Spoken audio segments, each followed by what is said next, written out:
6월 1일 세상에서 가장 친절하신 마카르 알렉세예비치, 당신은 저를 위해 수고와 노력을 아끼지 않고 커다란 사랑을 쏟아주고 계십니다. 그런 당신께 조금이나마 위안과 즐거움을 드리기 위해 전 정말 무언가 하고 싶습니다. 그래서 저는 무료함도 달랠 겸 장롱을 다 뒤져서라도 제 노트를 찾을 결심을 한 겁니다. 노트는 이 편지와 같이 보내드립니다. 제가 이 글을 쓰기 시작한 것은 아직은 제가 행복했던 때였습니다.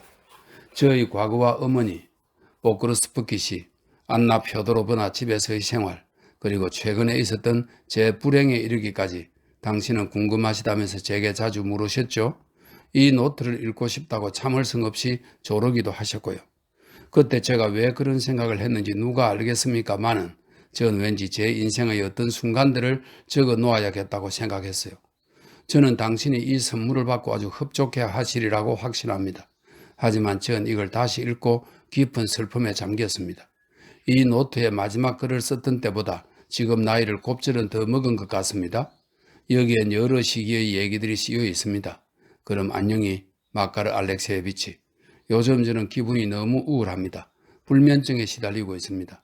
병에 걸려 회복되기만을 기다리는 순간보다 더 무료한 때가 있을까요? VD 1. 아버지가 돌아가실 때 나는 겨우 14살이었다.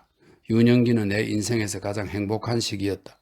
유년기가 시작된 곳은 여기가 아니라 여기서 아주 먼 시골, 외진 시골이었다. 아버지는 피 공작이 T현에 갖고 있는 이 말은 제정 러시아 시대의 행정구분은 우리나라 도에 해당하는 100여 개의 현으로 나누고 그 밑에 군, 향, 촌을 두고 있었다. 피 공작이 T현, 도에 해당되는 것입니다. T현에 갖고 있는 거대한 영지의 관리인이셨다. 우리 가족은 공작 소유의 한 마을에서 조용하고 소박하고 행복하게 살고 있었다. 나는 어릴 때 무척 말괄량이었다. 내가 하는 일이라고는 들판이나 숲, 정원을 뛰어다니는 게 전부였고 아무도 그런 나에 대해서 걱정하는 사람은 없었다. 아버지는 일 때문에 항상 바쁘셨고 어머니는 살림을 하시느라 정신이 없었다. 두 분은 나를 가르치려 하시지 않았고 나는 그게 좋았다. 나는 아침 일찍부터 바깥으로 뛰어나가 연못으로, 숲으로, 혹은 사람들이 풀을 베고 있는 들판으로, 아니면 곡물을 수확하는 사람들이 있는 곳으로 돌아다녔다. 따로 필요한 것은 없었다. 가끔은 자기라는 태양 아래서 방향도 모르고 동네에서 꽤 떨어진 곳까지 혼자 달려나가 수풀에 여기저기 긁히고 옷도 찢기곤 했었지만 그런 건 문제도 아니었다. 나중에 집에 돌아와서 혼이 좀 나긴 했지만 난 괜찮았다. 내가 만약 우리 시골을 떠나지 않고 평생 한 곳에서 살 수 있었다면 난 정말 행복했을 것이다. 하지만 나는 아주 어렸을 때 고향을 떠나야만 했다. 우리 가족이 베테르부르크로 이사했을 때 나는 겨우 12살이었다. 이사하던 날의 슬픔을 회상하려니 너무도 가슴이 아프다. 그렇게도 내게 소중했던 것들과 작별을 구할 때 얼마나 눈물이 나든지. 아버지의 목에 매달려 눈물을 펑펑 쏟으며 조금만 더 시골에서 살자고 애원했던 일이 생각난다. 아버지는 내게 고함을 치셨고 어머니는 울면서 이렇게 말씀하셨다. 이사를 꼭 가야만 한다고. 어쩔 수 없는 사정으로 꼭 그래야만 한다고. 나이든 피공작이 죽자 상속인들이 아버지를 관리직에서 내쫓았던 것이다. 아버지는 베테르부르크에 있는 어떤 사람들에게 돈을 좀 구워주신 일이 있었다. 아버지는 가세를 회복하려면 반드시 여기에 정착해야 한다고 말씀하셨다. 이런 얘기는 나중에 어머니에게 들어서 알게 되었다. 우리 가족은 베테르부르크 구에 자리를 잡았고 아버지가 돌아가실 때까지 그곳에서만 살았다. 새로운 생활에 적응하는 일은 정말이지 너무 힘들었다. 우리가 베테르부르크에 도착한 것은 가을이었다. 시골을 떠나던 날 그곳은 밝고 따뜻하고 청명했다. 밭일은 거의 끝나가고 탈곡장에는 벌써 커다란 볕단이 차곡차곡 쌓여 새떼가 시끄럽게 모여들고 있었다. 정말 모든 게 밝고 즐거웠다. 하지만 도시로 이사 오던 날 이곳엔 비가 내렸다. 습기가 가득한 가을, 도시는 온통 안개에 휩싸여 있었다. 날씨는 안 좋고 거리는 질퍽거리고 도시에 낯선 사람들의 무리만 가득했다. 그들은 불친절했고 무언가 못마땅해 하는 것 같았고 화가 나 있는 것처럼 보였다. 어찌되건 우리는 한 곳에 자리를 잡았다. 식구들 모두 정신없이 분주했고 그렇게 새 살림을 꾸렸다. 아버지는 항상 집에 안 계셨고 어머니는 잠시도 편할 새가 없으셨다. 나는 모두에게서 완전히 잊혀진 존재였다. 새 집으로 이사온 다음날 아침부터 나는 자리에서 일어나는 것이 우울하기만 했다. 우리 집 창문은 어떤 집의 노란색 울타리 쪽으로 나 있었고 거리는 언제나 더러웠다. 지나다니는 사람도 거의 없었고 그나마 가끔 보이는 행인들은 아주 두꺼운 옷을 입고 있었다. 그렇게 추웠던 것이다. 우리 집은 하루 종일 무서울 정도의 비애와 무료함으로 가득 차 있었다. 친척이나 가까운 사람들이 찾아오는 일도 없었다. 안나 표도로브나는 아버지와 사이가 안 좋았다. 아버지가 그녀에게 빚이 있으셨다. 일 때문에 찾아오는 사람들은 꽤 많았다. 보통 그들은 언성을 높이고 시끄럽게 떠들다가 고함까지 지르기 일쑤였다. 그런 사람들이 다녀가고 나면 아버지는 기분이 몹시 나빠져서 화를 내곤 하셨다. 얼굴을 찌푸린 채로 이쪽 구석에서 저쪽 구석으로 몇 시간씩 왔다 갔다 하시며 한마디도 하지 않으셨다. 어머니는 감히 말도 못 붙이고 입을 다물고 계셨다. 나는 책을 한 권 끼고 아무 구석에나 얌전하고 조용하게 앉아 있었다. 떠들 생각은 감히 하지도 못했다. 빼째르부르크에 이사를 오고 석 달이 지나서 부모님은 나를 기숙학교에 넣으셨다. 그곳의 낯선 사람들 틈에서 나는 또 얼마나 우울했던가. 모두들 매정하고 무뚝뚝했다. 선생님들은 항상 고함을 질러댔고 다른 여자애들은 코웃음만 쳤다. 그들 사이에서 나는 촌뜨기였다. 규율은 또 얼마나 엄격하고 많았는지 모른다. 학교에서의 모든 생활은 정확하게 짜여진 시간표대로 돌아갔고 공동의 식사 시간이며 재미없는 선생님들. 그래서 처음에 나는 얼마나 괴롭고 힘이 들었는지 모른다. 잠을 잘 수도 없었다. 밤새도록 울기도 했다. 길고 외롭고 추운 밤이 새도록 울고 또 울었다. 저녁마다 다른 애들은 복습이나 예습을 하는데 나는 혼자 회화책이나 단어장을 들고 꼼짝도 하지 않고 앉아서 사실 머릿속으로는 우리 집이며 아버지, 어머니, 우리 유모 할머니, 유모가 들려주던 옛날 이야기를 생각하곤 했다. 아, 참으로 서러운 시간이었다. 집에 있던 하잘것없는 물건이라도 그것들을 회상하는 내겐 더할 나위 없는 만족이었다. 언제나 그런 공상에 젖어 있다가 지금 여기가 집이라면 얼마나 좋을까 간절히 바란 적도 한두 번이 아니다. 우리 집 작은 방에서 식구들과 함께 사모바르 주위에 둘러앉아 있다면 얼마나 따뜻하고 기분도 좋고 친근할까. 어머니를 끌어안을 수 있다면 얼마나 좋을까. 몸이 부셔져라 아주 꼭 끌어안을 수 있다면. 공상의 공상을 거듭하다 그리움과 슬픔에 가슴이 짓눌려 나는 소리죽여 울곤 했다. 그러니 단어장이 머릿속으로 들어올 리가 없었다. 다음날 수업 준비를 못했으니 밤새도록 꿈에 선생님이 보이고 사감 선생님도 보이고 다른 아이들도 보인다. 가끔은 꿈에서 밤새도록 열심히 공부를 하지만 다음날이 되면 아는 것은 아무것도 없다. 선생님은 나를 무릎을 꿇리고 밥도 한 끼만 주었다. 나는 침울하고 재미없는 아이였다. 처음엔 다른 애들이 모두 나를 놀리고 비웃었다. 내가 수업 시간에 발표를 하면 방해를 하고 식사를 하거나 차를 마시러 줄지어 갈 때는 나를 꼬집었다. 아무 이유도 없이 선생님께 내가 싫다고 말하는 아이들도 있었다. 하지만 토요일 저녁 유모가 나를 데리러 오면 정말 천국이 따로 없었다. 나는 뛸 듯이 기뻐하며 우리 유모 할머니를 꼭 끌어안곤 했다. 할머니는 내게 옷을 입히고 춥지 않게 이것저것 꼭꼭 독려해 주었다. 길을 갈 때 뒤쳐주오는 유모 할머니에게 나는 그동안 있었던 얘기를 다 풀어내느라 잠시도 입을 다물지 않았다. 집에 들어갈 때는 날아갈 듯 기분이 좋아서 10년은 못 본 사람들처럼 식구들을 꼭 끌어안았다. 여러 가지 얘기가 오고 가고 이것저것 따지고 그동안 있었던 일을 서로 이야기한다. 식구에게 모두 안부를 묻고 웃고 떠들고 여기저기 깡충깡충 뛰어다니고 아버지와는 학업이나 우리 선생님, 프랑스, 로몽드 문법 같은 심각한 이야기를 나누었다. 우리는 모두 몹시 즐거웠고 만족스러웠다. 지금 다시 생각해봐도 즐겁기만 한 시절이었다. 나는 있는 힘을 다해 열심히 공부해서 아버지 마음을 흡족하게 하려고 노력했다. 아버지가 마지막 남은 돈을 내게 다 쏟아 부으신 것을 나는 알고 있었다. 그러면서 당신은 얼마나 힘드셨을까? 그걸 누가 알아주었을까? 아버지의 모습은 하루하루 어두워져 갔고 항상 무언가 못마땅해 하시고 화만 내셨다. 성격도 완전히 바뀌셨다. 어머니는 어머니대로 아버지의 비위를 거스르지 않으려고 우는 것도 두려워 참으시고 말도 한마디 제대로 못하셨다. 그러다 병에 걸리고 마셨다. 점점 여유에 가더니 급기야는 아주 몹쓸 기침까지 하셨다. 가끔 기숙학교에서 돌아와 보면 모두들 어찌나 슬픈 얼굴을 하고 있던지 어머니는 숨죽이 우시고 아버지는 화만 내셨다. 호된 꾸지람과 질책이 내게 떨어졌다. 아버지는 내가 아무런 기쁨도 위안도 되지 못하는 자식이라고 하셨다.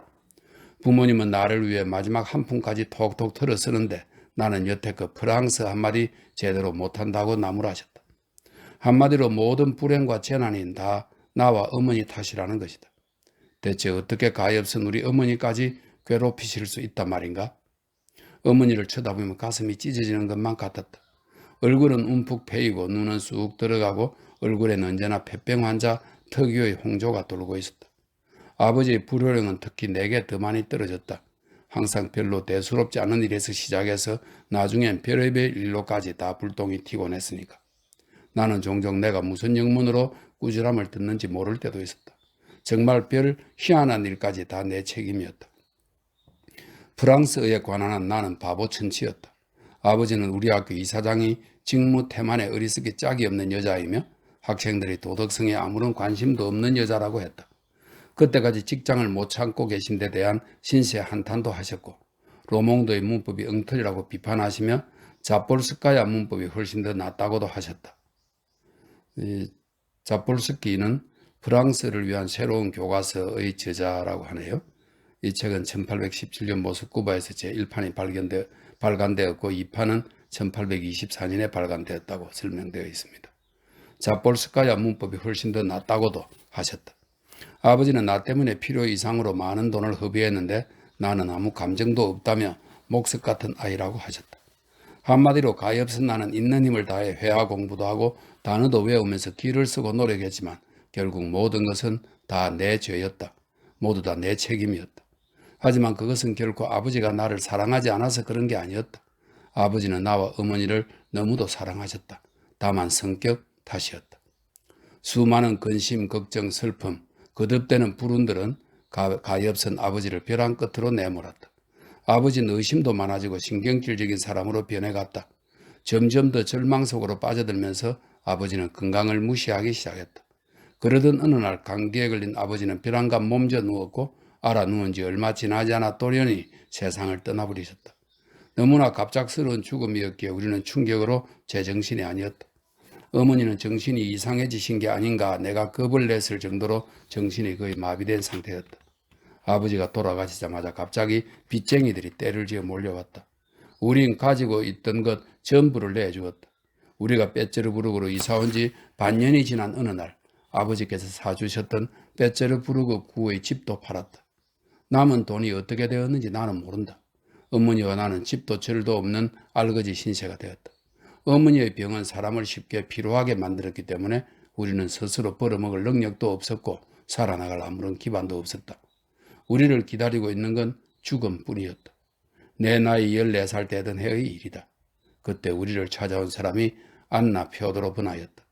그녀는 자기가 무슨 지주 출신이라면서 우리에게 먼 친척벌이 된다고 했다.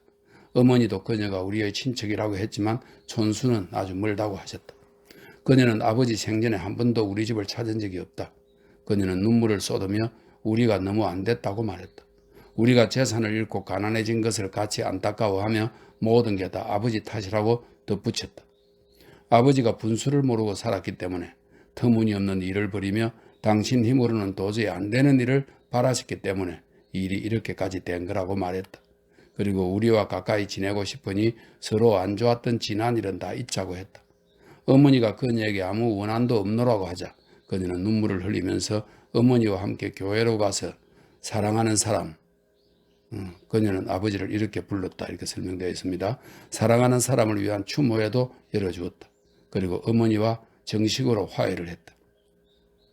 길고 긴 서론과 서설이 끝나자 안나 표도로브나는 우리 모녀의 고립무원의 처지, 희망도 없고 어디 한 군데 의지할 데도 없는 처지를 적나라하게 과장해서 말했다. 그리고 우리에게 그녀의 말을 그대로 옮기자면 자기 집에 와서 자기에게 의지해 살라고 제안했다. 어머니는 감사하다고 했지만 오랫동안 결정을 내리지 못하셨다. 그러나 달리 방도가 없었고 아무런 대책도 없었기 때문에 마침내 안나 표도로브나에게 제안을 감사히 받아들이겠노라고 말씀하셨다. 빼쩌르부르크 구에서 바실리 예프스키 섬으로 이사하던 날 아침이 생각난다. 가을이었는데 맑기는 했지만 몹시 춥고 건조한 날이었다. 어머니는 우셨다. 나도 몹시 우울했다. 심장은 터질 것만 같았고 형언할 수 없는 공포와 슬픔으로 가슴이 점해왔다. 괴로운 시간이었다. 2. 처음에 우리는, 다시 말해 어머니와 나는 새로 이사한 집에 마음을 붙일 수가 없었고 둘 다 왠지 안나 펴도로브나의 집이 썩 내키지 않고 낯설기만 했다. 안나 펴도로브나는 육가에 있는 단독주택에서 살고 있었다. 그 집에 모두 5개의 깨끗한 방이 있었는데 3개는 안나 펴도로브나와 그녀가 양육하는 나의 사촌 여동생 사샤가 썼다. 사샤는 아직 어렸고 의지할 데 없는 고아 신세였다. 나머지 방 하나는 우리가 썼고 끝으로 우리 옆 마지막 방에는 보코르프스키라는 가난한 대학생이 새들을 살고 있었다. 안나 펴도로브나의 하숙생인 셈이었다. 안나 펴도로브나는 우리가 상상했던 것보다 훨씬 더 부자였다. 하지만 그녀의 재산은 그녀의 직업만큼이나 오리무중이었다. 그녀는 항상 정신없이 바빴고 걱정도 많았다. 어디론가 멀리 다녀오기도 했고 하루에 여러 차례 외출을 하기도 했다. 하지만 그녀가 무슨 일을 하는지, 무슨 바쁜 일이 그리 많고 무엇을 위해서 신경을 쓰는지 나는 짐작도 할 수 없었다. 그녀는 아는 사람도 많았고 그 부류도 아주 다양했다. 대체 뭘 하는지도 모르는 사람들이 자주 그녀를 찾아왔지만 항상 일 때문인 것 같았고 그들은 아주 잠깐만 있다가 돌아갔다. 어머니는 현관벨이 울리기만 하면 나를 데리고 우리 방으로 가셨다. 안나 펴도로브나는 이것 때문에 어머니에게 몹시 화를 냈고 우리가 너무 콧대가 높다고, 능력도 없으면서 콧대만 높다고, 아무것도 없으면서 잘난 척만 한다고 끊임없이 되풀이하며 몇 시간이고 욕을 했다. 그때만 하도 나는 왜 콧대 운운하며 우리를 욕하는지 이해할 수가 없었다. 나는 왜 어머니가 안나 펴도로브나의 집으로 선뜻 가려 하지 않았는지 지금은 알고 있다. 아니, 최소한 짐작은 하고 있다. 안나 펴도로브나는 나쁜 여자였다. 그녀는 끊임없이 우리를 괴롭혔다. 다만 왜 그녀가 우리를 자기 집에서 살게 했는지는 지금까지도 풀 수 없는 수수께끼로 남아있다. 처음엔 우리에게 꽤 다정하게 대했다. 하지만 우리가 의지할 수 있는 사람이 정말 아무도 없고 아무데도 갈 곳이 없다는 것을 알자 그녀는 본성을 드러냈다. 그러다가 나중에는 내게 무척 친절해졌다. 지나치리만큼, 아첨이라고 해도 좋을 만큼 친절해졌다. 하지만 처음에는 천대를 참아야 했다. 그녀는 쉴 새 없이 우리를 비난했고 자신의 은혜에 대해 강조하고 또 강조했다. 다른 사람들에게는 우리 모녀가 가난한 친척이고 의지할 데 없는 고아와 과부라고 소개하며 자기가 자비심과 기독교의 사랑에 입각하여 거두어 주었노라고 말하고 다녔다. 식탁에서는 우리가 먹는 음식 하나하나에 눈치를 주었다. 만약 우리가 음식을 먹지 않으면 또다시 일장연설을 늘어놓았다. 우리가 자기를 업신여긴다느니 변변치는 않지만 있는 거나 먹으라느니 우리 집에서는 무엇가 더 나을 게 있었냐 하느니 또한 그녀는 아버지가 생전에 다른 사람들보다 잘 살아보겠다고 아등바등했지만 결과는 최악이라는 둥, 마누라와 어린 딸만 거지로 만들었다는 둥 하면서 틈만 나면 아버지를 욕했다. 기독교 정신에 입각한 인정 많고 자비심 많은 자기 같은 친척이 없었더라면 무슨 일이 일어났을지 누가 알겠느냐며 어쩌면 거리에서 굶어 죽어서 지금쯤이면 그 시체가 썩고 있을지도 모르는 일이라고 입에서 나오는 대로 찌꺼렸다. 정말 그녀는 못하는 소리가 없었다. 그녀가 하는 소리를 듣고 있으면 슬프다기보다는 혐오스러운 감정이 이를 정도였다. 어머니 눈에는 눈물이 마를 새가 없었다. 하루하루 건강은 악화되어 갔고 아마도 폐병을 앓고 있었던 듯 싶다. 그럼에도 불구하고 어머니와 나는 아침부터 저녁까지 일을 했다. 삭바느질을 했는데 안나 펴도로브나는 그것도 아주 못마땅해 했다. 자기 집은 양장점이 아니라고 항상 툴툴거렸으니까. 하지만 우리는 당장 입을 거라도 장만해야 했고 예측할 수 없는 앞날에 대비해 돈을 모아야 했다. 단돈 몇 푼이라도 반드시 우리 돈이 있어야 했다. 우리는 만약을 위해 저축을 했고 시간이 지나면 다른 곳으로 이사할 수도 있을 것이라는 희망도 가졌었다. 하지만 어머니는 일을 하느라 마지막 기운까지 다 써버리고 말았다. 어머니는 하루가 다르게 수척해졌다. 병은 내 어머니의 생명을 벌레처럼 갉아먹으며 점점 죽음으로 끌고 갔던 것이다. 나는 그것을 눈으로 보면서 온몸으로 느끼면서 괴로움에 치를 떨어야 했다. 그건 다 내 눈앞에서 벌어진 일이었다. 하루하루가 지나가고 어제와 같은 오늘이 계속되었다. 우리는 너무 조용하게 살았기 때문에 도시 생활을 하는 것 같지도 않았다. 안나 펴도로브나는 자신의 주도권을 확실하게 인식하게 되자 점점 조용해졌다. 그 전에도 그녀에게 대들려고 한 사람은 아무도 없었지만 말이다. 우리 방은 그녀가 지내는 복도 끝에서 좀 떨어져 있었고 우리 바로 옆방에는 앞에서도 얘기했듯이 뽀꼬로프스키가 살고 있었다. 안나 표도로브나에게 숙식을 제공받는 대가로 그는 샤샤에게 프랑스와 독일어, 역사와 지리, 기타 여러 과목을 가르치고 있었다. 샤샤는 말괄량이어서 장난이 몹시 심했지만 아주 영리한 아이였다. 그때 그녀는 13살이었다. 하루는 안나 표도로브나가 어머니에게 내가 기숙학교를 아직 졸업한 것도 아니니 공부를 더 하면 괜찮을 것 같다고 말했고 어머니도 흔쾌히 동의했다. 그래서 나는 1년 동안 샤샤와 함께 뽀크로프스키에게서 사샤를 받았다. 뽀크로프스키는 아주 가난한 젊은이였다. 건강 때문에 그는 학교를 계속 다닐 수가 없었지만 우리는 습관적으로 그를 대학생이라 불렀다. 그는 검소하고 얌전하고 조용하게 사는 사람이었다. 그의 방에서는 항상 아무 소리도 들리지 않았다. 그는 겉모습이 참 이상했다. 걸음걸이도 어색하고 인사하는 것도 이상하고 말하는 것도 괴상해서 처음엔 그를 쳐다보기만 해도 웃음이 나왔다. 사치아는 잠시도 쉬지 않고 그에게 몹쓸 장난을 했고 수업 시간에는 특히 더했다. 그는 발끈하는 성격까지 있었기 때문에 연신 화를 내며 별것 아닌 일에도 이성을 잃고 소리소리 질렀고 우리의 잘못을 따지고 들었다. 화가 잔뜩 나서 수업도 다 마치지 않고 자기 방으로 가버리는 일도 잦았다. 방에서 그는 몇 날 며칠이고 책만 읽으며 지냈다. 그에겐 책이 많았다. 주로 비싸고 희귀한 책들로만. 그는 다른 데서도 누굴 가르치면서 돈을 벌었는데 돈만 생겼다면 바로 책을 사러 나갔다. 시간이 지나면서 나는 그를 좀 더 잘 알게 되었다. 그는 정말 착하고 인격적인 사람이었다. 내가 만났던 사람들 중에서 가장 훌륭한 사람이었다. 어머니도 그를 무척 존중하셨다. 나중에 그는 나의 가장 좋은 친구가 되었다. 물론 어머니 다음으로 말이다. 처음에 나는 다 큰 처녀가 되어가지고도 샤샤와 똑같이 장난을 치며 놀았다.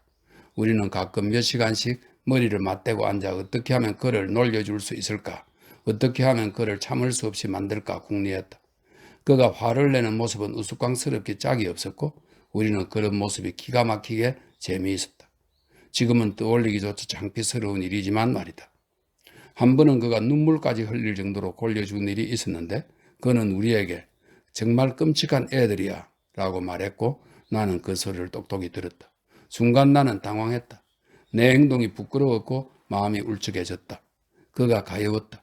나는 귀까지 새빨개져서 울먹이다시피 그에게 매달리며 진정하라고 우리의 어리석은 장난에 너무 화내지 말라고 빌었다. 하지만 그는 책을 덮고 수업도 다 마치지 않고 자기 방으로 가버렸다. 나는 하루 종일 뼈에 사무치게 후회했다. 우리들이 너무 잔인하게 굴어서 그를 눈물까지 흘리게 만들었다고 생각하니 정말 견딜 수가 없었다. 우리는 그가 울기를 기다렸던 것이다. 그가 울기를 바랐던 것이다. 그가 인내의 한계를 넘어서도록 몰아붙였던 것이다. 우리는 가난하고 불행한 그에게 잔인한 운명을 상기시켜 준 것이다. 그것도 강제로. 참여를 하면 마음의 위안이 된다지만 그건 그렇지 않다. 그렇게 슬퍼하면서도 어떻게 자존심이 고개를 들 수 있었는지 정말 모를 일이다. 나는 그가 나를 어린애로 생각하는 게 싫었다. 나는 그때 벌써 15살이었다.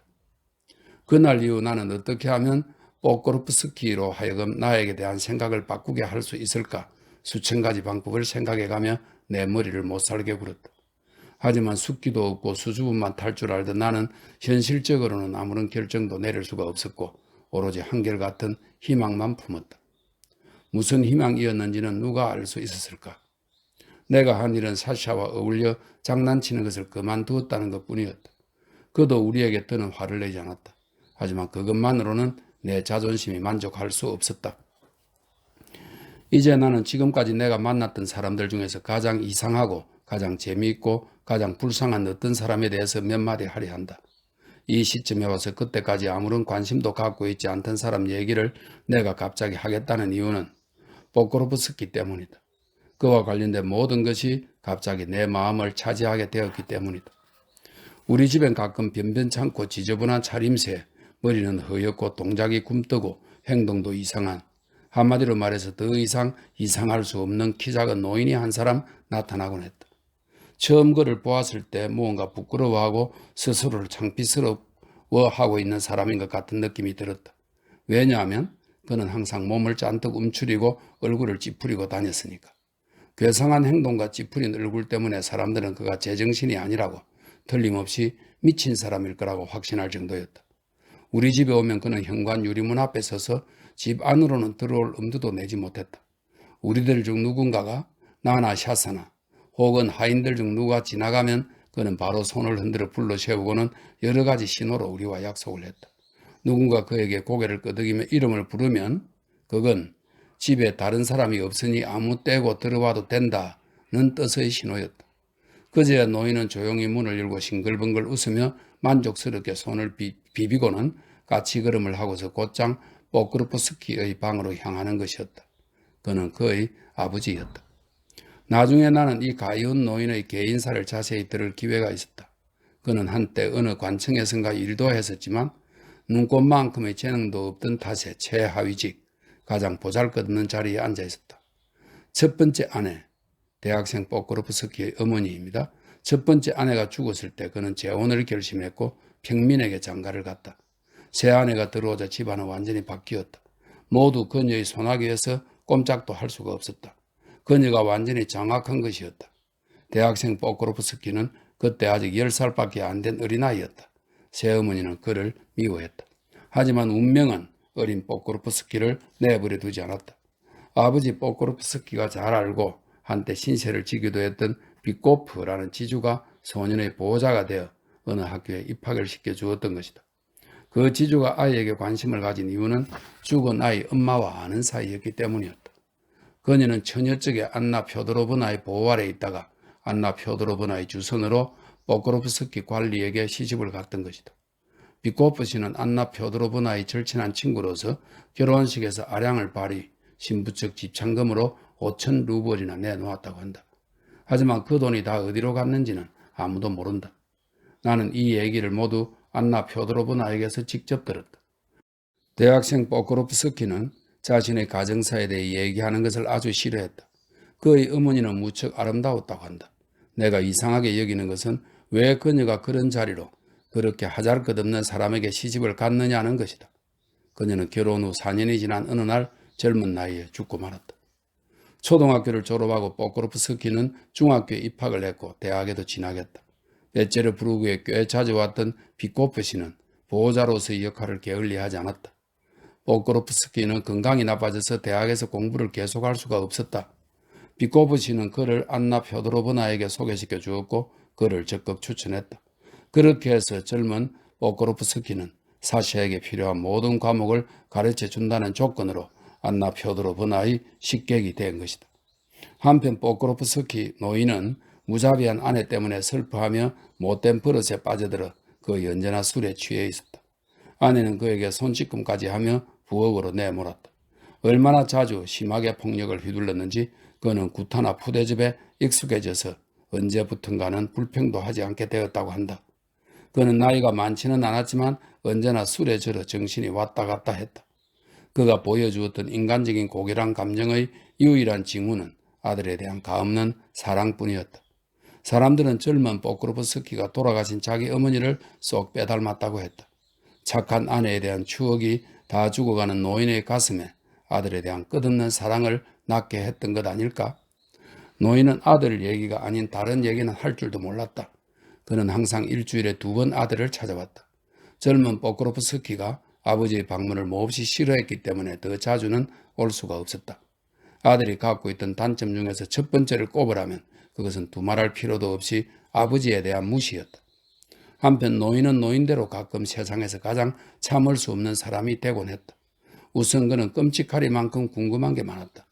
두 번째로 말도 안 되는 공허한 얘기를 쉴 새 없이 늘어놓고 질문을 퍼부으면서 아들이 공부하는 것을 방해했다. 가끔은 술에 취해 나타나는 때도 있었다. 아들은 아버지의 나쁜 버릇을 하나씩 고쳐나갔고 계속되는 장광설과 호기심 어린 질문도 더는 하지 못하도록 했다. 마침내 그는 아버지로 하여금 자기 말을 예언자의 말처럼 믿도록 했고 아들의 허락 없이는 입도 뻥긋 못하게 해놓았다.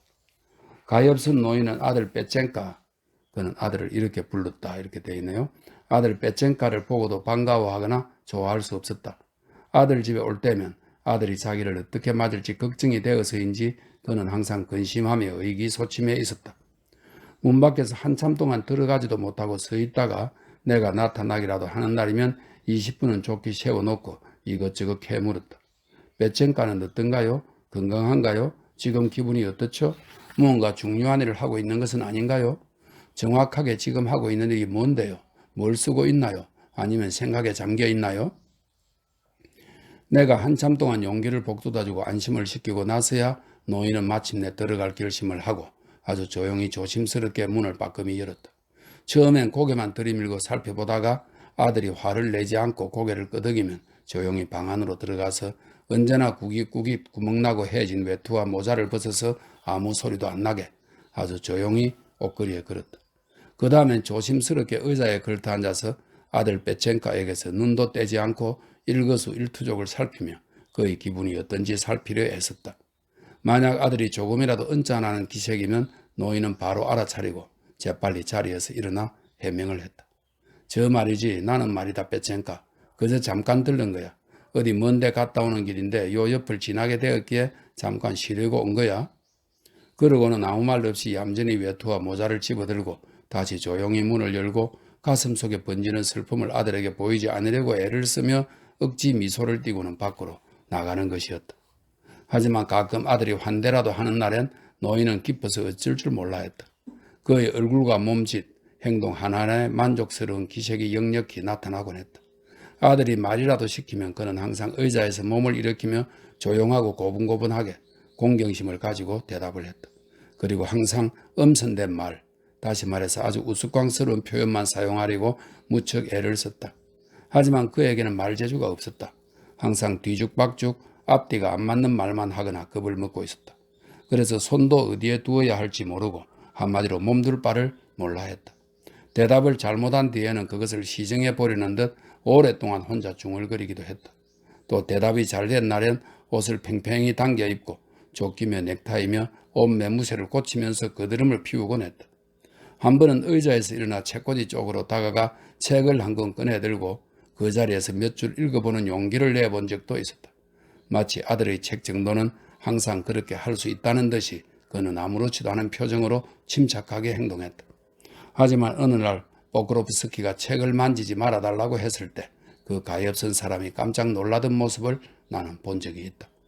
그는 당황해서 허둥거리다가 책을 거꾸로 꽂았고 다시 시도했을 때는 절단면이 밖을 향하도록 꽂고 말았다. 웃음을 지어 보이며 얼굴이 새빨개져서는 어쩔 줄 몰라 했다. 포크로프스키는 충고를 계속하면서 노인의 나쁜 술버릇을 어느 정도 고쳐놓았다. 만약 그가 3번 이상 말짱한 정신으로 찾아오면 격려의 뜻으로 25꼬페이카나 50꼬페이카 혹은 그 이상을 주기도 했다. 가끔은 신발이며 넥타이며 조끼를 사주기도 했다. 그럴 때면 새로 산 것들을 입고 어찌나 거드름을 피우든지 그 모습이 마치 수탉 같았다. 그는 가끔 우리 방에도 들렀다. 나와 사샤에게 닭이나 사과 모양으로 된 과자를 주면서 우리에게 온통 빼쨍까 얘기만 늘어놓았다. 수업 시간에 그가 하는 말을 잘 들으라고 또 말 잘 듣는 학생이 되어야 한다고도 했다. 빼쨍까는 착하고 모범적이며 배운 것도 많은 아들이라며 자랑하기도 했다. 그러면서 그는 왼쪽 눈을 우스꽝스럽게 찡긋거리며 거드름을 피웠기 때문에 우리는 도저히 웃음을 참을 수가 없었고 배꼽이 빠지도록 깔깔거렸다. 엄마도 그를 무척 좋아하셨다. 하지만 노인은 안나 표드로브나를 싫어했다. 비록 그녀 앞에서는 꿀먹은 벙어리가 되었고 머리도 제대로 못 들긴 했지만 말이다. 얼마 안 있어 나는 포크로프스키에게 수업받는 것을 그만두었다. 그는 나를 여전히 어린아이로 그것도 샤샤와 똑같이 말괄량이 계집애로 생각하고 있었다. 그래서 가진 노력을 다해 이전 행동을 만회해 보려 애썼던 나는 가슴이 아팠다. 하지만 그는 아무것도 알아차리지 못했다. 그래서 나는 더욱 화가 났었고 수업 시간 외엔 나는 포크로프스키와 그의 말도 하지 않았다. 하긴 말을 할 수도 없었다. 그 사람 앞에서 나는 항상 얼굴을 붉히며 어쩔 줄 몰라 했고 그런 순간이 지나면 아무 구석이고 틀어박혀서 스스로 화가 나 울어버렸으니까. 만약 그 이상한 사건이 우리가 가까워지는 것을 돕지 않았더라면 일이 어떻게 되었을지 정말 알 수 없는 노릇이다. 어느 날 저녁 어머니가 안나 표드로브나의 방에 가신 사이 나는 살짝 포크로프스키의 방에 들어갔다. 그가 방에 없다는 것은 알고 있었지만 그래도 무슨 생각으로 그의 방에 들어갈 엄두를 냈는지 나도 모르겠다. 바로 옆방에서 1년이 넘게 같이 살았지만 한 번도 그의 방을 엿본 적이 없었는데 말이다. 그때 내 가슴이 어찌나 세게 뛰던지 나는 심장이 밖으로 튀어나오는 줄 알았다. 나는 각별한 호기심을 가지고 그의 방을 둘러보았다. 보크로프스키의 방엔 있는 게 별로 없었다. 정리전동하고는 거리가 멀었다. 벽에는 기다란 책 선반이 5개나 매달려 있었고 책상이며 의자 위에는 종이가 널려 있었다. 책과 종이, 그게 다였다. 그때 이상한 느낌이 들었다. 울분 같은 어떤 기분 나쁜 감정이 나를 감쌌다. 그에 대한 우정이나 사랑만으로는 무언가 부족하다는 생각이 들었다.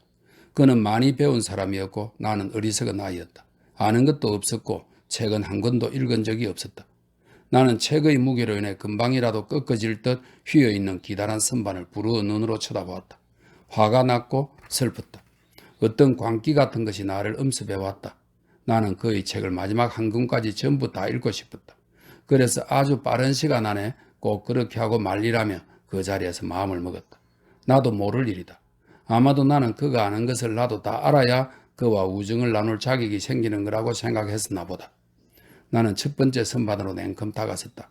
아무 생각 없이 조금도 주저하지 않고 먼지투성이의 낡은 책 한 권을 움켜잡았다.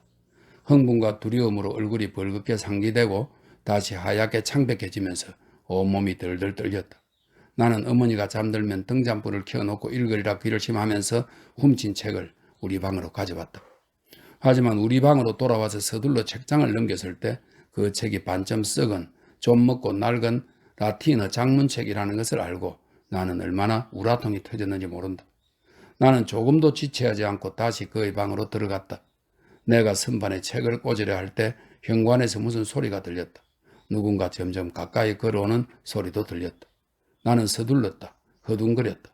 하지만 그 얄미운 책은 원래 책장에 아주 빽빽하게 꽂혀 있던 터라 내가 그것을 빼냈을 때 다른 책들이 이미 그 자리를 메우고 저희들끼리 붙어버려서 이제는 옛날 동료를 위한 자리 같은 것은 남아있지도 않았다. 책을 다시 꽂아 넣기엔 내 힘이 너무 부족했다. 그 순간 나는 있는 힘을 다해 책들을 밀었다. 하지만 선반을 지탱하고 있던 녹슨 못이 마치 그때를 기다리고 있었던 듯 누가 일부러 그러기라도 한 것처럼 부러지고 말았다. 선반 한쪽 끝이 아래로 떨어졌다. 책들은 우당탕 소리를 내며 방바닥으로 굴러떨어졌다. 그때 문이 열리고 보크로프스키가 방으로 들어왔다. 여기서 한마디 하자면 그는 누가 자기 물건에 마음대로 손대는 것을 아주 싫어하는 성격이었다. 특히 책을 건드린 사람에겐 날벼락이 떨어졌다. 그러니 크고 작고 두껍고 얇은 책들이 선반에서 튕겨나와 이리저리 책상 밑이며 의자 밑이며 거의 온 방으로 떨어졌을 때 나의 놀라움이 어떠했겠는가. 달아나려고 했지만 그것도 늦고 말았다. 그래, 이렇게 될 줄 알았어. 이렇게 될 줄 알았다고. 나는 망했어. 다 망쳐버렸어. 10살 먹은 어린애처럼 언제나 말썽만 부리고 못된 짓만 하고 나는 정말 어리석은 계집애야. 바보 멍청이. 보크로프스키는 불같이 화를 냈다. 이게 무슨 짓이에요? 별짓 다 하는군요, 이젠. 그는 고함을 질렀다.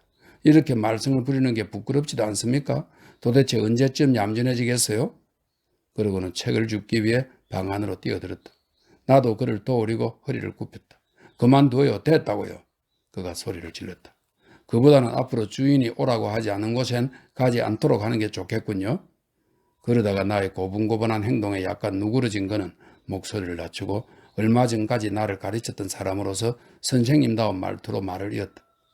언제나 좀 침착해질래요? 언제 달라질 거냐고요. 당신 모습을 한번 보세요. 당신은 이제 어린애가 아니잖아요. 꼬마 소녀가 아니라고요. 벌써 15살이나 먹었잖아요. 그때 그는 내가 어린애가 아니라는 자기 말이 맞는지 안 맞는지 확인이라도 하려는 듯 나를 쳐다보았고 갑자기 귀까지 새빨개졌다. 나는 영문을 몰랐다. 어쩔 줄 몰라서 그냥 그를 보고만 있었다. 그는 몸을 일으키고 어쩔 줄 몰라 하며 허둥지둥 내게 다가왔다.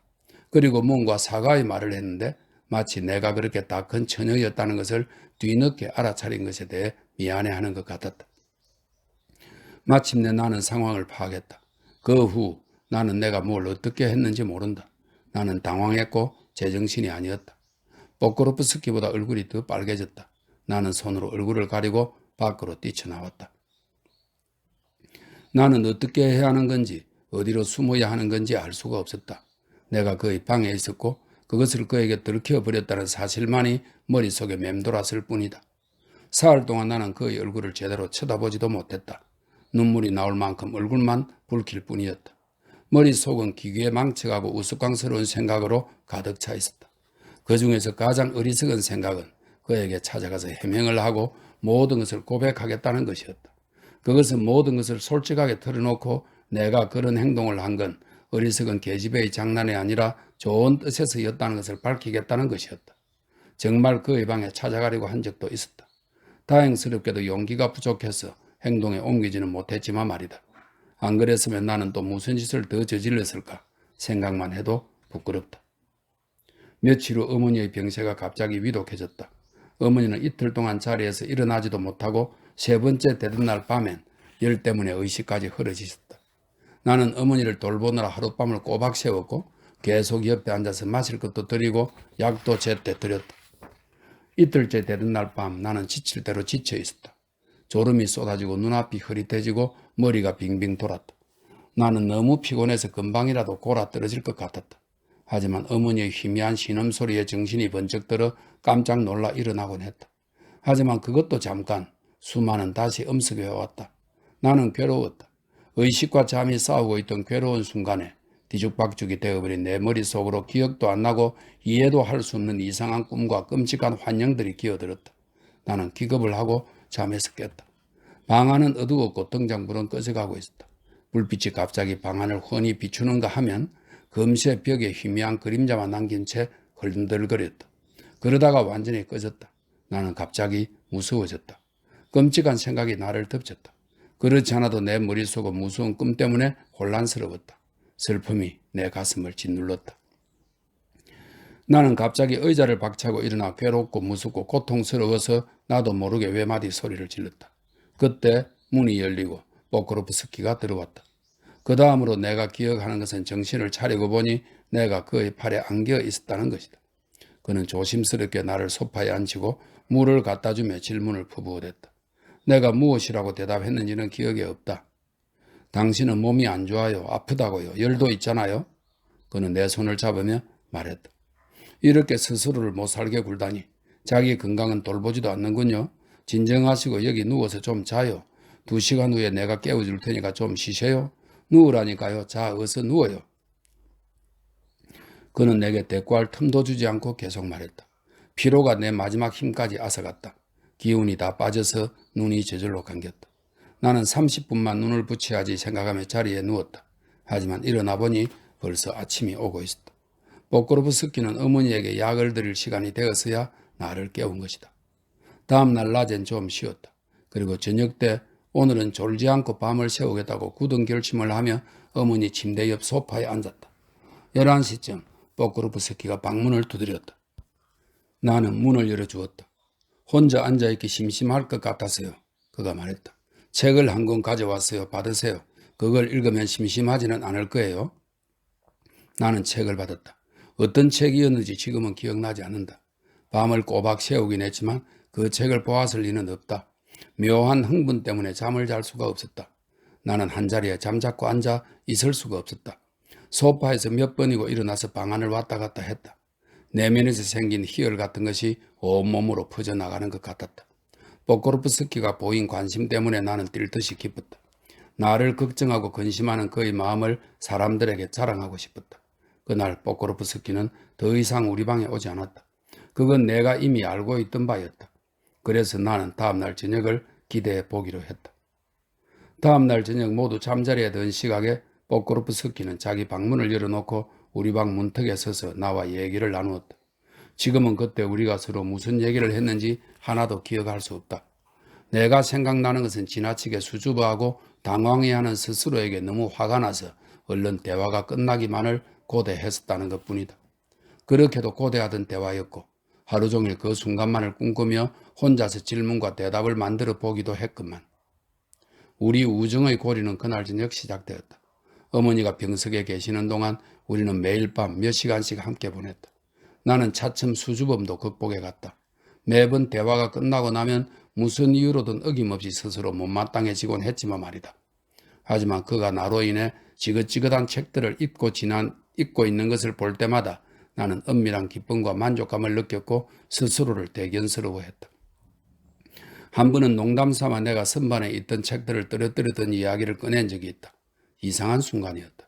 나는 갑자기 솔직하고 대담해졌다. 뜨거운 열정과 기이한 격정에 휩싸여 나는 그에게 모든 것을 털어놓았다. 공부가 하고 싶어졌던 거며 무엇인가를 알고 싶었던 거며 그가 나를 어린애나 소녀라고 생각해서 화가 났던 거며 다시 말하지만 나는 그때 매우 묘한 기분이었다. 가슴 속은 부드러워지고 두 눈에는 눈물이 그렁그렁 맺혔다. 나는 아무것도 숨기지 않고 그에 대한 우정이며 그를 사랑하고 싶은 마음이며 그와 함께 마음을 열고 지내고 싶은 거며 그를 위로하고 편안함을 주고 싶은 것까지 모두 얘기했다. 그는 당황하고 혼란스러워하면서 나를 이상한 눈으로 쳐다보았고 가타부타 입도 뻥긋하지 않았다. 나는 갑자기 마음이 너무 아프고 슬펐다. 그가 내 마음도 모르면서 날 비웃고 있는 것만 같았다. 나는 아이처럼 갑자기 울음을 터뜨렸다. 펑펑 울었다. 스스로를 걷잡을 수가 없었다. 무슨 발작이라도 하는 것 같았다. 그는 내 손을 잡아 손등에 키스를 하고 자기 가슴에 갖다 대며 나를 달래고 위로했다. 그는 깊은 감동을 받았던 것 같다. 그가 무슨 얘기를 했는지 지금은 기억나지 않는다. 다만 내가 울다가 웃다가 또 울었고 어느 순간 얼굴을 붉히며 너무 기뻐서 한마디도 할 수 없었던 것만 기억날 뿐이다. 하지만 그런 감동에도 불구하고 나는 포크로프스키에게 뭔가 황당하고 부자연스러운 느낌이 남아있다는 것을 눈치챘다. 아마 나의 집착과 열정, 그렇게 갑작스럽고 정열적인 우정에 소스라치게 놀랐던 모양이다. 어쩌면 처음 그는 그냥 흥미로웠을 뿐인지도 모른다. 하지만 주저하는 모습은 점차 사라지고 나처럼 단순하고 솔직한 감정으로 나의 애정과 친근한 표현, 관심을 받아들여 주었다. 뿐만 아니라 절친한 친구나 친오빠처럼 따뜻하고 다정다감하게 내가 그에게 보이는 관심과 똑같은 관심과 배려로 답해 주었다. 그때 내 마음이 얼마나 따뜻하고 좋았는지 모른다. 나는 그에게 아무것도 숨기거나 감추지 않았다. 그도 그런 사실을 잘 알고 있었고 하루가 다르게 내게 더 깊은 애정을 보여주었다. 병든 가여운 어머니의 머리맡에서 한밤중에 흔들리는 등불을 사이에 두고 우리가 함께했던 괴롭고도 달콤했던 시간. 하지만 나는 그때 그와 무슨 얘기를 나누었는지 생각이 잘 나지 않는다. 다만 그때그때 머릿속에 떠오르는 얘기, 가슴 속에서 솟아나오는 얘기, 털어놓을 수밖에 없던 얘기들 등 할 수 있는 모든 얘기를 다 했었다는 것밖에는. 우리는 행복에 가까운 감정을 느꼈다. 아, 그것은 정녕 슬픔과 기쁨이 공존하는 시간이었다. 그 일을 돌이켜보는 지금도 나는 슬픔과 기쁨을 동시에 느끼고 있으니 추억은 기쁜 것이든 슬픈 것이든 항상 괴로운 것이다. 최소한 나한테는 그렇다. 그러나 그 괴로움은 또 달착지근한 것이다. 마치 타는 듯한 하루가 지나고 밤이 되면 이슬이 폭염에 바싹 마른 꽃에 신선함을 주어 소생시키듯이 추억은 괴롭고 아프고 지치고 슬픈 내 가슴에 새로운 힘을 주어 소생시키는 것이다. 어머니는 건강해지셨지만 나는 밤마다 어머니의 머리맡을 지켰다. 포크로프스키는 내게 책을 자주 가져다 주었다. 처음 나는 잠이 들지 않기 위해서 책을 읽었고 시간이 좀 지나자 진지하게 그리고 나중엔 책 속으로 몰입하게 되었다. 그때까지 알지 못했던 낯설고 새로운 것들이 갑자기 한꺼번에 내 눈앞에 펼쳐졌던 것이다. 새로운 사상과 새로운 느낌들이 거센 물결처럼 한꺼번에 가슴속으로 밀려 들어왔다. 그런 흥분이 거세어질수록 새로운 느낌을 받아들이는 것이 당황스럽고 벅찰수록 나는 점점 더 깊이 그 낯선 기쁨에 빠져들었고 그 느낌은 점점 더 달콤하게 내 영혼을 뒤흔들어 놓았다. 새로운 느낌들은 한꺼번에 내 가슴속에 들어와 북적거렸고 잠시도 쉴 틈을 주지 않았다. 기이한 혼돈 상태가 나의 존재를 뒤흔들었다. 하지만 그런 정신적인 충격도 나라는 사람을 완전히 뒤바꿀 만큼 혼란을 야기하지는 못했다. 나는 공상 속에 사는 사람이었고 그것이 나를 지켜주었던 것이다. 어머니가 완쾌되었을 때 우리의 한밤 미래와 길고 긴 대화도 끝이 났다. 그 다음부터 우리는 가끔 공허하고 의미 없는 말만 몇 마디씩 주고받을 수 있었을 뿐이다. 하지만 그 말 한마디 한마디에 나만의 의미를 부여하고 특별한 가치를 부여하고 숨겨진 다른 뜻이 있을 것이라고 생각하면서 나는 즐거웠다. 내 삶은 충만했다. 나는 행복하고 평온했다. 잔잔한 행복 속에서 몇 주일이 흘렀다. 어느 날 우리 방에 포크로프스키 노인이 찾아와서 한참을 얘기했는데 평소와는 달리 즐겁고 활기차 보이고 말도 더 잘하는 것 같았다. 웃기도 잘하고 나름대로 재치 있는 말도 했다. 그러다 결국은 자신이 흥분하고 있는 이유, 그 비밀을 털어놓았다. 정확하게 일주일 후가 빼첸카의 생일인데 이번 생일엔 꼭 아들 집에 와서 함께 보내겠다는 것이었다. 그날 새 조끼를 입을 계획이고 아내가 새 신발도 사주마고 약속했다는 것이다. 한마디로 노인은 날아갈 때 기뻐하며 생각나는 대로 떠들어댔다. 그의 생일. 이것은 나를 밤이고 낮이고 들떠 있도록 만든 대사건이었다. 이번 기회를 빌어 나는 포크로프스키에게 반드시 내 우정을 상기시키고 선물도 하리라 마음먹었다. 그런데 어떤 선물을 하지? 마침내 나는 책을 선물하기로 마음먹었다. 나는 그가 뿌시킨 전집 최신판, 이것은 1838년에서 41년 동안 페테르부르크에서 발행된 11권으로 된 전집이라고 하네요. 뿌시킨 전집 최신판을 갖고 싶어 한다는 것을 알고 있었기 때문에 그것을 선물하려고 결심한 것이다. 내겐 삭바느질을 해서 모은 돈 30루블이 있었다. 새 옷을 사려고 모아둔 돈이었지만 나는 조금도 지체하지 않고 우리 집 요리사 마트료나 할머니를 보내서 뿌시킨 전집이 얼마나 하는지 알아봤다. 그러나 이 일을 어쩐다 말인가? 11권 전집을 사려면 표지에 드는 비용까지 합쳐서 최소한 60루블은 있어야 한다는 것이다. 그 돈을 어디서 다 구한단 말인가? 나는 국리에 국리를 거듭했지만 아무 결정도 내릴 수 없었다. 어머니에게 부탁드리고 싶지는 않았다. 어머니는 틀림없이 나를 도우셨을 테지만 그렇게 되면 이 집 사람들이 모두 나의 선물에 대해서 알게 될 것이고 선물은 포크로프스키가 1년 동안 우리를 가르쳐 준 데 대한 감사의 대가로 탈바꿈할 것이기 때문이었다. 나는 아무도 모르게 혼자서만 선물을 하고 싶었다. 그에게 배운 것에 대해서는 아무 대가도 치르지 않고 그냥 영원한 나의 빚으로 남겨두고 싶었다. 나의 우정으로 갚아준다면 또 모를까. 마침내 나는 그 난관을 헤쳐나갈 방법을 생각해냈다. 고스티니 광장에 늘어서 있는, 고스티니 광장은 당시 페테르부르크에 있었던 시장으로 지금도 그곳에는 동명의 시장이 있다 이렇게 되어 있네요. 고스티니 광장에 늘어서 있는 고서점에 가면 가끔 책을 반값으로 싸게 살 수 있다는 얘기를 나는 들어서 알고 있었다. 흥정만 잘하면 사람의 손때가 거의 묻지 않은 새 책이나 다름없는 것도 구할 수 있었다. 나는 당연히 고스티니 광장으로 가리라 마음먹었다. 일은 순조로웠다. 그 다음날 어머니도 안나 표드라보나도 그곳에 가야 할 일이 있었는데 어머니는 병석에 있었고 안나 표드라보나는 굉장한 게으름뱅이였기 때문에 모든 심부름은 내 몫이었다. 그래서 나는 마트리오나와 함께 직접 그곳으로 갈 수 있었다. 다행히 나는 아주 손쉽게 뿌시킨 전집을 찾았다. 제본도 보기 좋게 잘 되어 있었다. 나는 흥정을 시작했다. 처음엔 서점보다 값을 더 비싸게 불렀다. 하지만 그저 몇 번 돌아서서 가는 척 했더니 상인은 스스로 가격을 깎아서 은화 10루블, 이 은화 10루블은 지폐로 3루블 50코페이카라고 그러네요. 은화 10루블만 달라고 하기에 이르렀다. 가격을 흥정하는 동안 나는 얼마나 유쾌했는지 모른다. 가엾은 마트리오나는 내가 무슨 일을 하고 있는지 왜 그렇게 많은 책을 갑자기 사려고 하는지 알지도 못했다. 하지만 그 다음이 큰일이었다. 내가 가진 돈은 지폐로 30루블 뿐이었는데 상인은 더 이상은 깎아줄 수가 없다는 것이었다. 결국 나는 그에게 사정을 하기 시작했다. 애걸복을 했더니 마침내 그가 손을 들었다. 하지만 그가 깎아준 돈은 2루블 50코페이카 뿐이었다. 그는 순전히 나 때문에 싸게 해주는 거라고, 내가 예뻐서 싸게 해주는 거라고, 다른 사람 같았으면 어림도 없는 일이었을 거라며 신을 걸고 맹세한다고 했다. 하지만 2루블 50코페이카가 부족했다. 나는 너무 화가 나서 울고 싶었다. 하지만 뜻밖의 사건이 나를 슬픔에서 구해주었다. 나는 멀리 떨어지지 않은 다른 책방에서 포크로프스키 노인을 발견했다. 너댓 명의 책장수가 그를 에워싸고 사람의 혼을 쏙 빼며 밀고 당기고 있었다. 모두들 그에게 자기 책을 사라고 권하고 있었다.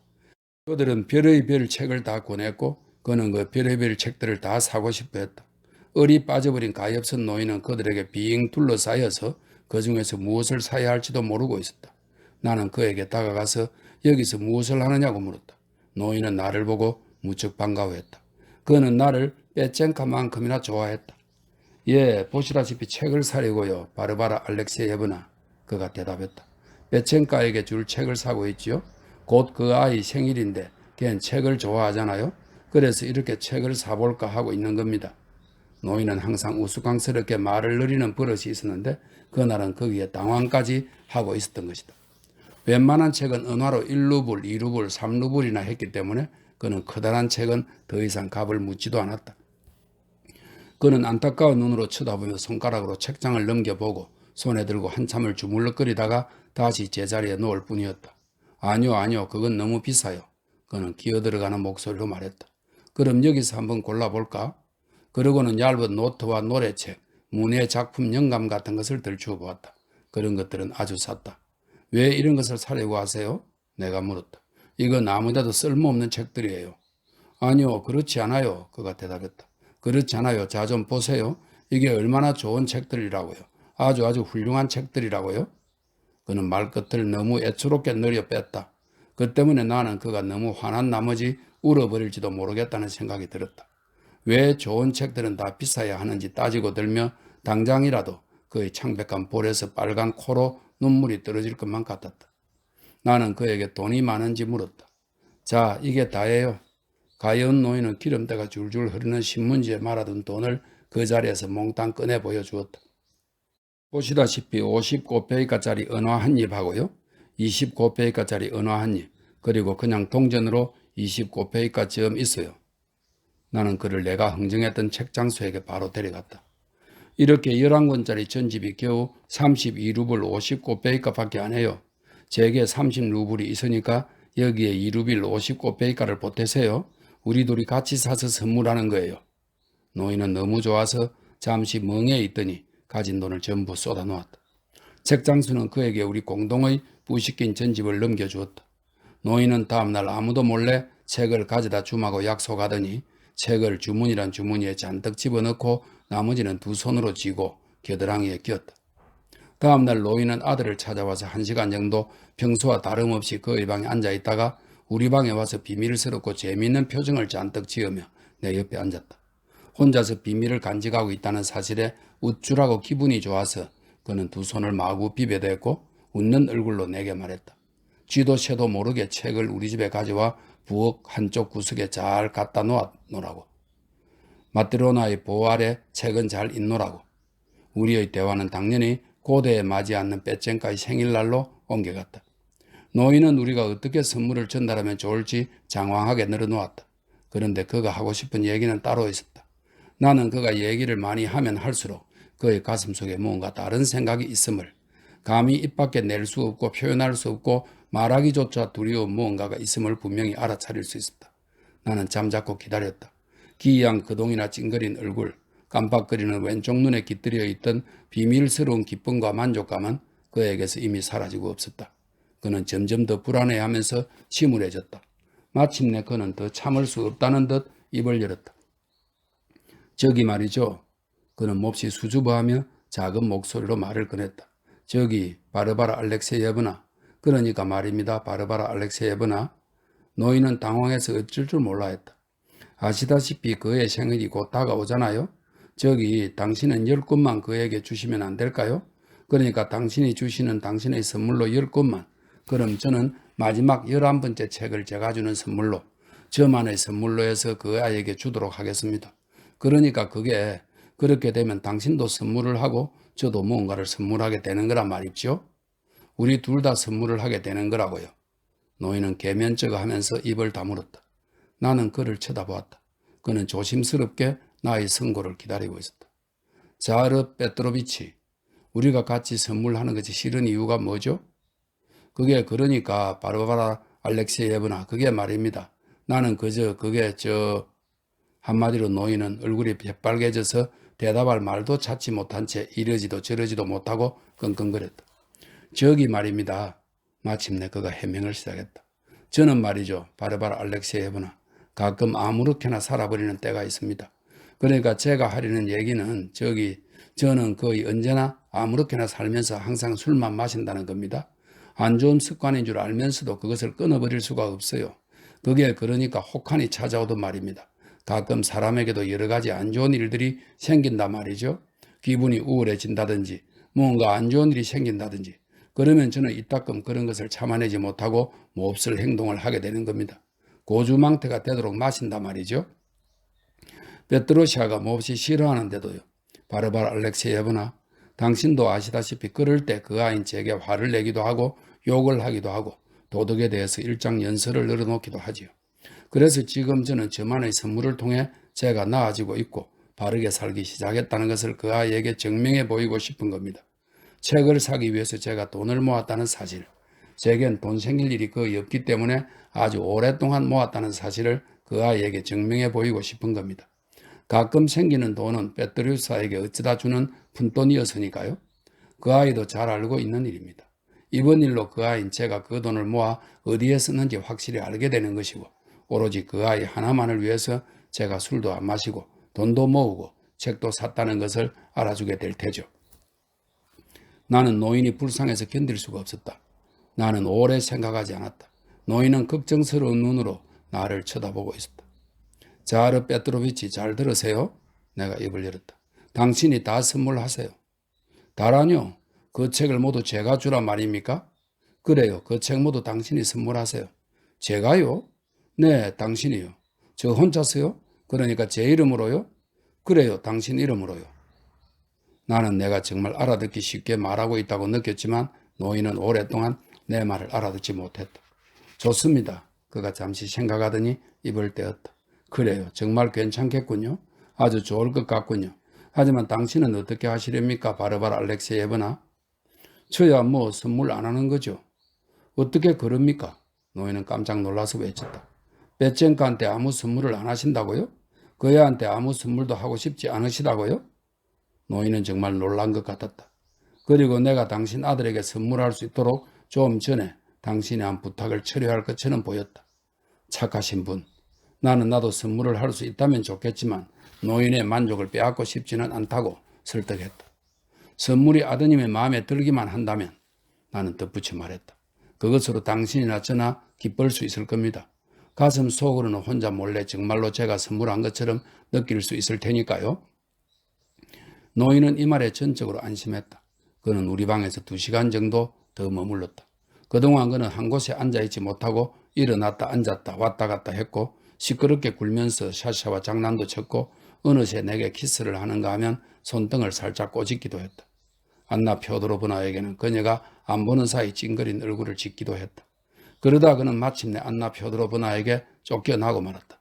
한마디로 노인은 예전엔 그렇게 좋았던 적이 없었는지 너무 들뜨고 흥분해서 제정신이 아니었다. 마침내 생일날이 왔고 그는 정확하게 11시에 나타났다.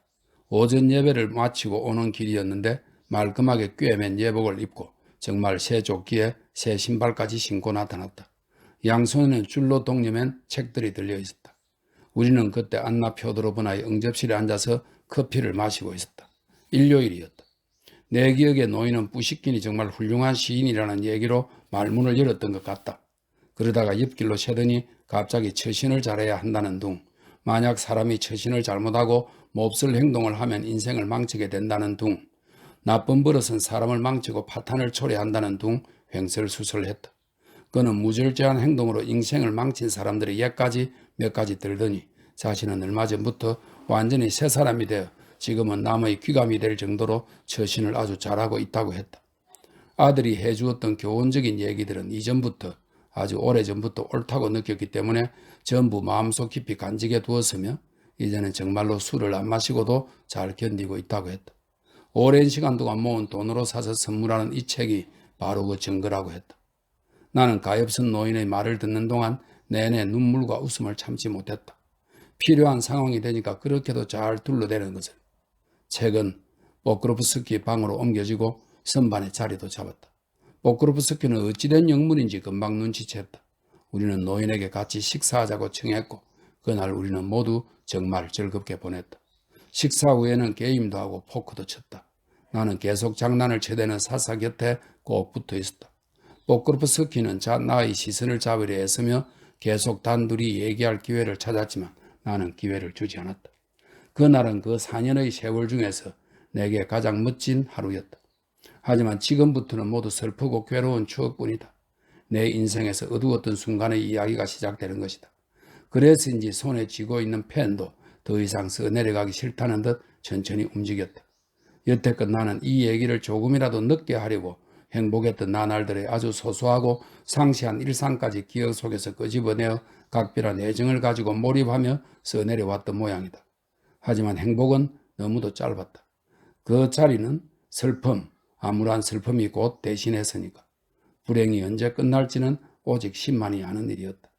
나의 불행은 포크로프스키의 질병과 죽음에서 시작되었다.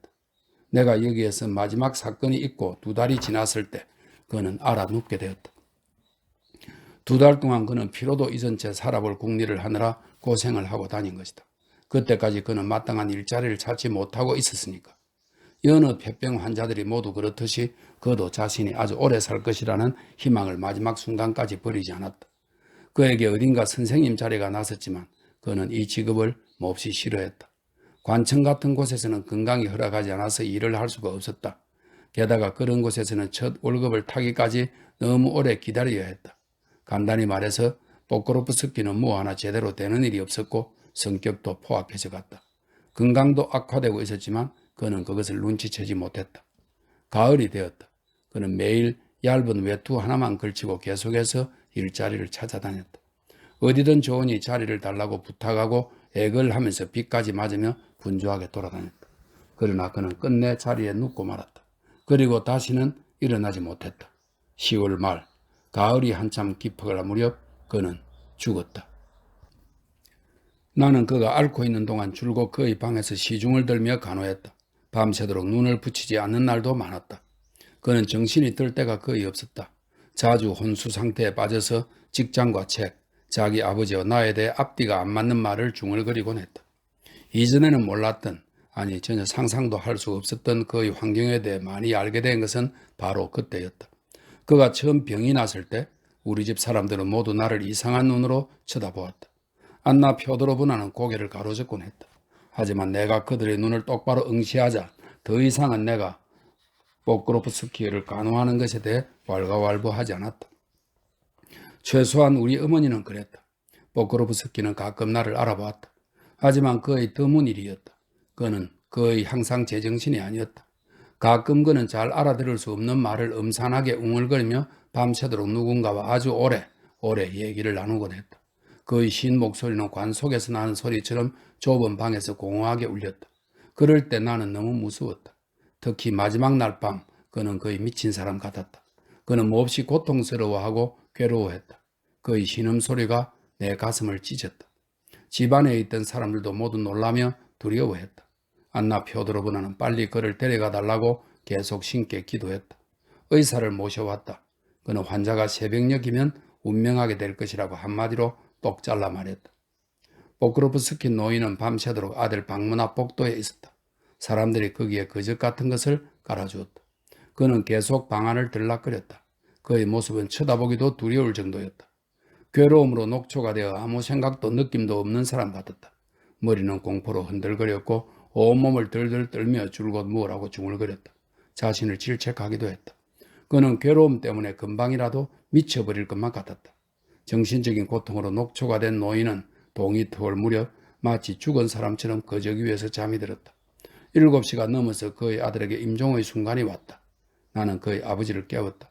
포크로프스키는 정신을 회복했고 우리 모두와 작별 인사를 했다. 기적 같은 일이었다. 나는 차마 울 수 없었지만 마음은 갈기갈기 찢겨 나가는 듯했다. 하지만 무엇보다 괴롭고 힘들었던 것은 마지막 순간들이었다. 굳어가는 혀로 그는 오랫동안 무엇인가를 해달라고 했는데 나는 그의 말을 하나도 알아들을 수가 없었다. 그것은 가슴이 부서지는 것 같은 고통이었다.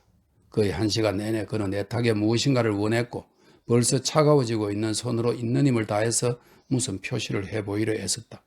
그러다가 다시 쇳소리를 내며 애원했다. 하지만 그의 말은 아무런 상관도 없는 소리의 결합에 불과했으며 나는 여전히 아무것도 이해할 수가 없었다. 나는 우리 집 사람들을 모두 불러 하나하나 그에게 데려가 보기도 했고 물도 주어 보았지만 그는 슬픈 얼굴로 고개만 흔들 뿐이었다. 마침내 나는 그가 무엇을 원하는지 알게 되었다. 그는 커튼을 젖히고 창문을 열어달라고 한 것이었다. 마지막으로 그는 신이 주는 빛, 태양을 보고 싶었던 것이다. 나는 커튼을 젖혔다. 하지만 그때 막 시작하는 하루는 죽어가는 환자의 가엾은 삶처럼 슬프고 엄울했다. 해도 보이지 않았다. 하늘은 구름과 안개 장막으로 갇혀 있었다. 그날은 비가 추적추적 내리고 잔뜩 찌푸린 음산한 날이었다. 가랑비가 창문에 부딪혀서 차갑고 더러운 물줄기가 되어 흘러내렸다. 밖은 흐릿하고 어두웠다. 방 안으로 희미한 빛이 겨우겨우 비집고 들어왔지만 그것은 성상 앞에 켜놓은 흔들거리는 램프 불빛보다 그리 나을 것이 없었다. 죽어가는 환자는 나를 슬프디 슬픈 눈으로 바라보다가 고개를 끄덕였다. 잠시 후 그는 숨을 거두었다. 장례는 안나 표드로브나가 직접 주도했다. 아주 평범한 관을 하나 샀고 마부 딸린 집마차도 빌렸다. 경비를 충당하기 위해 안나 표드로브나는 고인의 책과 유물을 모두 가져갔다. 노인은 그녀와 말다툼을 하고 소란을 부리면서 뺏을 수 있는 만큼 책을 빼앗아 옷에 달린 주머니란 주머니에 모두 쑤셔 넣고 모자 안에도 넣고 그 밖에 넣을 수 있는 곳에는 다 넣었다. 그리고 사흘 내내 그렇게 가지고 다녔다. 심지어는 교회에 갈 때조차 책을 손에서 놓지 않았다. 그 며칠 동안 그는 제정신이 아닌 사람 같았다. 바보라도 된 것처럼 비정상적인 분주함을 보이며 관 주위를 줄곧 왔다 갔다 했다. 사자 이마 위에 붙인 그리스도 그림을 바로 놓는다고 만지작거리는가 하면 촛불도 켜었다가 다시 끄곤 했다. 아마 그의 머릿속에서 여러 가지 생각이 갈피를 잡지 못하고 어지럽게 떠다녔던 것 같다. 어머니도 안나 표드로브나도 교회에서 열리는 교회 추모식에는 가지 않았다. 어머니는 몸이 불편했고 안나 표드로브나는 가려고 옷까지 다 차려 입었지만 포크로프스키 노인과 싸우는 바람에 집에 남아버렸다. 나와 노인뿐이었다. 추모식이 열리는 동안 갑자기 내게 공포가 엄습해 왔다. 미래에 일어날 어떤 일에 대한 예견 같은 것이었다. 추모식이 끝날 때까지 나는 간신히 서 있었다. 마침내 관을 덮고 못을 받고 마차에 실었다. 나는 거리가 끝나는 데까지만 그를 전송했다. 마부가 속력을 냈다. 노인이 그 뒤를 쫓아가면서 큰 소리로 울부짖었다. 그의 울음소리는 달리는 속도에 따라서 떨리기도 하고 끊어지기도 했다. 가엾은 노인은 모자를 떨어뜨렸지만 그것을 줍기 위해 멈춰 서지도 않았다. 그의 머리에 비가 젖었다. 바람도 불어왔다. 찬소리가 그의 얼굴을 때리고 찔렀다. 노인은 꾸전 날씨도 느끼지 못하는지 마차 이쪽 저쪽을 번갈아 달리면서 울부짖었다. 그의 낡은 프로코트 자락이 날개처럼 바람에 풀려겼다. 옷에 달린 주머니에서는 온통 책들이 비어져 나왔다. 그가 내내 꼭 쥐고 있던 커다란 책은 여전히 손에 들려 있었다. 길 가던 사람들은 모자를 벗고 성호를 그었다. 어떤 사람들은 가던 길을 멈추고 가여운 노인을 놀란 눈으로 바라보았다. 그의 주머니에선 계속 책들이 빠져나와 진흙탕 속으로 떨어졌다. 사람들이 그를 멈춰 세우고 떨어뜨린 물건을 가리켜 보였다. 그는 그것을 주워들고 다시 관을 쫓아 달렸다. 길 모퉁이에서 거지 노파 하나가 그에게 달라붙어 함께 관을 전송했다. 마차는 길 모퉁이에서 천천히 돌더니 마침내 나의 시선을 벗어났다. 나는 집으로 향했다. 무서운 슬픔에 사로잡힌 나는 어머니의 품으로 파고들었다. 내 두 손으로 어머니를 꼭 끌어안고 입을 맞추었다. 급에 질려 어머니의 품에 파고들며 목 놓아 울었다. 마치 이 세상에 남은 나의 마지막 친구를 그렇게라도 꼭 붙잡아서 죽음에게 내주지 않겠다는 듯이. 하지만 죽음은 그때 이미 내 가여운 어머니의 머리맡에 와 있었다.